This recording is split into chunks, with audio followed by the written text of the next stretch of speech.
வணக்கம். சற்றுமுன் வெளியான முக்கிய அறிவிப்பு. கிழக்கு திசை காற்றின் வேக மாறுபாடு காரணமாக தமிழகத்தில் இன்றும் நாளையும் பல மாவட்டங்களில் கனமழை பெய்யக்கூடும் என சென்னை வானிலை ஆய்வு மையம் தெரிவித்துள்ளது.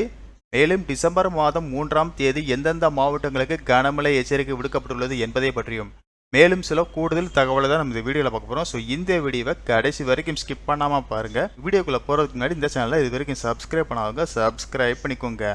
கிழக்கு திசை காற்றின் வேக மாறுபாடு காரணமாக தமிழகம் மற்றும் புதுவை காரைக்கால் பகுதிகளில் ஓரிரு இடங்களில் கனமழை பெய்யக்கூடும் என தெரிவிக்கப்பட்டுள்ளது. அதன்படி இன்று அடுத்த 3 மணி நேரத்தில் திருவாரூர், மயிலாடுதுறை, நாகை, தேனி, தஞ்சாவூர், தென்காசி, தூத்துக்குடி, நெல்லை, குமரி, அரியலூர் ஆகிய 10 மாவட்டங்களில் அடுத்த 3 மணி நேரத்தில் மிதமான மழைக்கு வாய்ப்புள்ளதாக சென்னை வானிலை ஆய்வு மையம் தெரிவித்துள்ளது. டிசம்பர் மாதம் 3ஆம் தேதி தமிழக கடலோர மாவட்டங்கள், புதுவை மற்றும் காரைக்கால் பகுதிகளில் ஒரு சில இடங்களிலும், உள் தமிழக மாவட்டங்களில் ஓரிரு இடங்களிலும் இடி மின்னலுடன் கூடிய லேசானது முதல் மிதமான மழை பெய்யக்கூடும். மேலும் தமிழ்நாட்டில் அடுத்த 5 நாட்களுக்கு இடியுடன் கூடிய மிதமான மழைக்கு வாய்ப்புள்ளதாக தெரிவிக்கப்பட்டுள்ளது.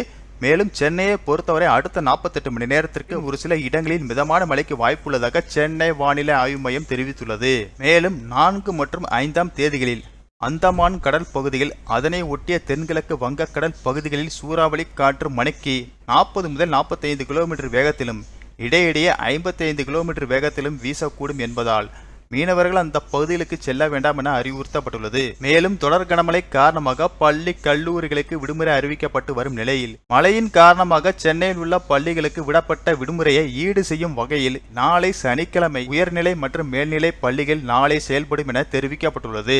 மேலும் தமிழகத்தில் நாளை கனமழைக்கு வாய்ப்பு இருப்பதாக இந்திய வானிலை ஆய்வு மையம் தகவல் தெரிவித்துள்ளது.